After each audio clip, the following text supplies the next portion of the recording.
were sitting having breakfast, and one of the local villagers brought us a very pleasant surprise. It's a little bit of a happy sad. If it was just the adult, it would have been okay, it would have been easier to release, but she's with a baby, which is super rare.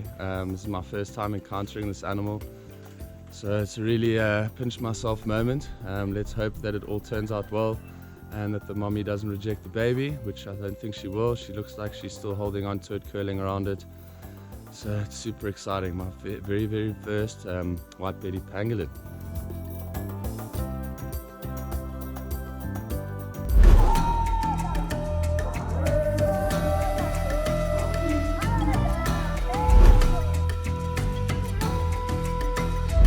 Hi guys, so this is probably one of the most exciting mornings I've had here in Uganda, if not one of the most exciting sightings I've had in my life. This is my first pangolin, and this was a tree pangolin, so the white-bellied pangolin. They're the most widely distributed pangolin in Africa. They're the smallest species. They range from around 40 to 68 centimeters, with 25% of that being their tail. As we know, and there's a lot of social media nowadays, they're the most trafficked animal in the world. There's 8 species currently existing in the world. So in Asia, there's 4 species of pangolin. It's the Sunda pangolin, Filipino pangolin, the Indian and the Chinese pangolin. In Africa, we have the giant pangolin, the ground pangolin, the white-bellied, and then the long-tailed. There's 8 species of pangolin left. The Asian pangolins have become highly endangered, and 2 of the species are actually critically endangered, moving towards extinction. So this is a very sad fact that these animals are being used for the same thing as the rhinos are being used, which is keratin.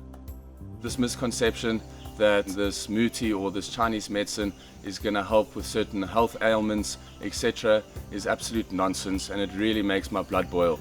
That these beautiful creatures are collected on mass amounts and shipped over, collected for bushmeat. They'll eat the meat here, especially down here in Africa, in Congo specifically. The people here in Uganda don't actually eat bushmeat a lot, so this guy that actually caught it for us to show us, they don't actually keep them, and they're very happy to release them back into the wild. He says there's still quite a decent population here, which is amazing to see and to hear, and obviously very difficult to find. As you can see, I climbed up this tree to show you guys where they stay, and she's literally up in a nookie, in a little hole in a hollow, which is where these pangolins will rest during the day. Most pangolins are primarily nocturnal, bar the long-tailed pangolin here in Africa, which will occasionally move around during the day looking for termites and ants. Now, they are ant-eaters or scaly ant-eaters. They feed primarily on ants and termites, as well as any other small insect larvae. They are insectivores, so they're insect specialists, specifically, like I said, they're ant-eaters, hence their name. They have no teeth at all, so they've developed a very special jaw structure and an amazingly long tongue to be able to lick up and lap up all the insects and termites. It's a very sticky tongue, so they stick them into nooks and crannies or into the nests and lap it up. It has a very sticky secretion, so it's amazing adaptation, very amazing adapted animal.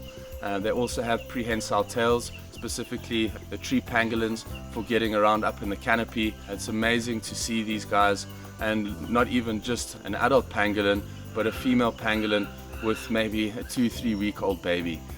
Mate, our expedition leader, he's seen them a few times in the Congo, and when they tried to release them, they actually didn't move off. They just stayed up in their ball, which is their defensive position. They'll roll up in a ball with their tail on the outside, keep their head on the inside. It's an amazing adaptation to be able to protect itself. Even lions and the leopards and things like that wouldn't be able to get through your big ground pangolins out here in Africa. They lose interest very quickly. They'll play with the pangolin a bit, realize they can't get inside, and then they'll move off. These pangolins, they move a lot during the night. They'll cruise through the canopy looking for insects and bugs and things like that. Tree pangolin is semi-arboreal. Their habitat is mostly primary forest and secondary forest, where there's not a lot of human habitation. As long as there's food source and they're not being predated upon, they're very happy. As you can see, it was found here in between plantations in the village, which for me was quite surprising, but very interesting to see that they're able to adapt to these changing habitats and still be able to survive out here in these amazing climates and these amazing regions. So pangolins have very poor eyesight. They actually rely a lot on hearing and on smell. They will cruise through with their nose, with their tongue, and smell around due to their nocturnal behavior. They've got very primitive eyes. They're not very well developed, so they use their other senses to be able to get around and find their food. Now, pangolins are also quite good swimmers, and what they'll do is they'll fill up their stomachs with air to get some buoyancy, and then they'll be able to cross water streams or rivers, etc., to be able to get other sources of food or to be able to get away from predators or whatever it might be. They are adaptable creatures and are able to survive in a multitude of different habitats. So a very interesting behavior that we witnessed this morning when it was in the box is the mother pangolin actually wrapped her tail around the baby. The baby also rolled into a ball just like its mother. And usually the baby pangolins grab onto the back of the tail and they will cruise through the canopy like that, holding onto mom. But when it comes down to a defensive position, the mom will roll up in a ball with the baby also curled up inside, and then the mother will actually flare out her scales and kind of flex a couple of those muscles, which gives a little bit of a rustling and rasping sound, and that's the extent of the noise that they can make, but it will hopefully deter any sort of predator maybe coming around. The females of the pangolins are a lot smaller than the males. They're about 40% smaller in terms of size. The females have a rather smaller range, around 10 acres, that they will walk around looking for insects and insect larvae. So they'll frequent usual feeding places, so they'll know their areas. The males have far larger territories which will overlap different females, which is around 60 acres.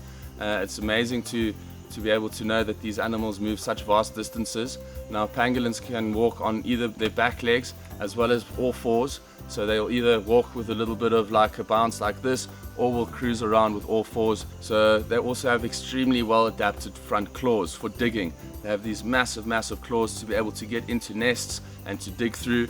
Now, pangolins are also known to not overly eat on their termite mounds that they frequent, so that they can keep returning to these areas. So they will hit multiple different nests in one night, but will only, let's say, take 15 or 10% of their fill at each place, and by the end of the night they will have reached their fill, cruise up a tree or find their local hollow and rest up for the day.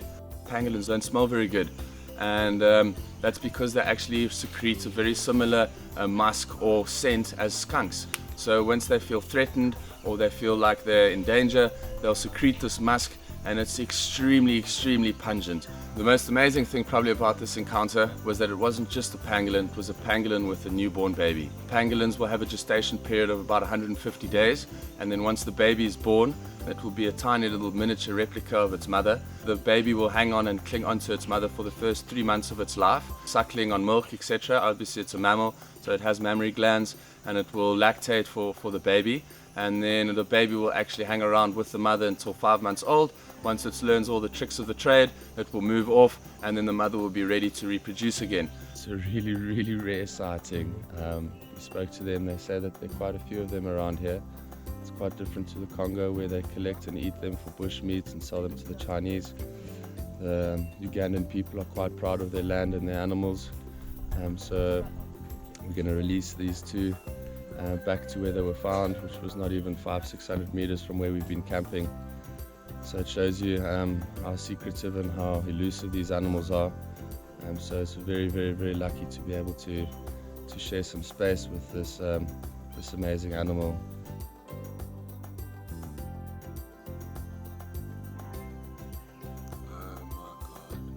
I'd love to show you guys the little nest or the little nookie that she's resided to. So I'm just going to climb halfway up the tree and put a GoPro pole up there so I don't disturb her, and we can get a nice shot of her chilling up in a tree. Cool, so up the tree I go.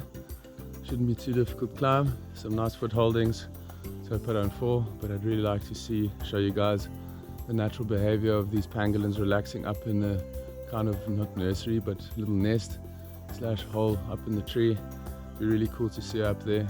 I don't want to disturb her, so I bought the GoPro pole, and hopefully we'll get a nice shot of them, and then we'll leave them be.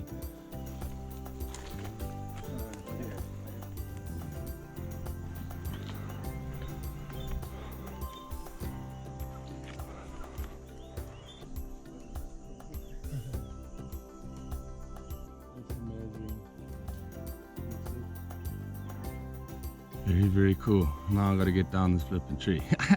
Things I do for you guys.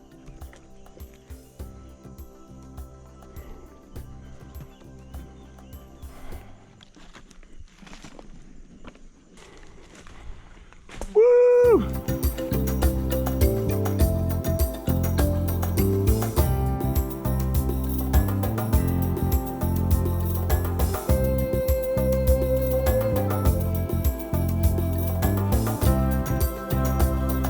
white-bellied pangolin is widespread throughout Central Africa, from Kenya down into the Congo, all the way west to West Africa, but is absent in Sierra Leone and a few other West African countries where they've been completely poached out. Hopefully, over the next coming years, there will be some conservation initiatives and conservation projects to be able to help this animal, or to maybe change ideals and to change mentalities back in the East, that this animal shouldn't be used for the medicinal trade, just like rhinos here down in southern Africa and even in North Africa, and even in India, the Indian rhinoceros, which is actually bouncing back due to positive initiatives in Nepal, the Sumatran rhino, which is nearly extinct. All these animals need our help. So please, if you can do anything in any way or in any capacity to help, whether it's donating to an NGO, just make sure the NGO is transparent as to where the money's going and is not filling his pockets. But there are amazing companies and NGOs out there that are doing great work. So whilst we're on the topic of human and animal conflict, when we arrived at the village here, obviously this is secondary forest and primary and secondary forest. A lot of plantations, banana plantations, cassava, etc. It's more of an agricultural area with fringes of forest, and obviously there's always a human-animal conflict. Now in this particular situation we arrived and there were around 4 vervet monkeys that have been put in cages here. Now we've been told that the monkeys usually here, they get shot on site when they're in the plantations. Yeah, as I know, down in South Africa, in Durban and in certain areas, there's a lot of problems with monkeys raiding plantations, etc. And once the troop gets associated to finding food easily in these plantations, they become problematic animals. So they usually get shot or they get removed. These ones were fortunate enough to not be shot. Charles, who we're staying with, he's actually doing very well for these monkeys, or he's doing a good thing for these monkeys. And as opposed to having them shot, he captures them, holds them in cages, and then they go to rehab centers or a zoo. Hopefully a nice zoo where it can be in a troop in a nice enclosure. I think it's better than death, but if they do live for the rest of their lives in these small cages, I don't think it's any better than death, living in a small cage like this all by yourself. But it's the unfortunate reality of life in Africa. Everyone sits in Europe and America and wants their beautiful bananas and papaya and fruit that are all grown in the tropics. Well, they don't know what it goes through to be able to get them those fresh fruit, all nice and perfect, non-bruised, non-hurt. Everyone eating those bananas and whatnot, you have to realize that this is the reality of it all. If you want your fresh fruit from your supermarkets, all imported from Africa, South America, the tropics, Asia, there's always going to be human-animal conflict. Animals are smart enough, they don't need to travel around and forage for a whole day, whereas they can get nutrients and all the food that they need within 20 minutes of raiding a banana plantation or cassava plantation, whatever it might be. So it's a sad reality, it is what it is. Hopefully there can be some mitigation in the future that we can alleviate these pressures. And so I wanted to show you guys how it actually works here. Thank you for watching. If you like this video, please hit the like button, please do subscribe, and please hang around and check out more species we'll find out here in Uganda. Thank you for watching.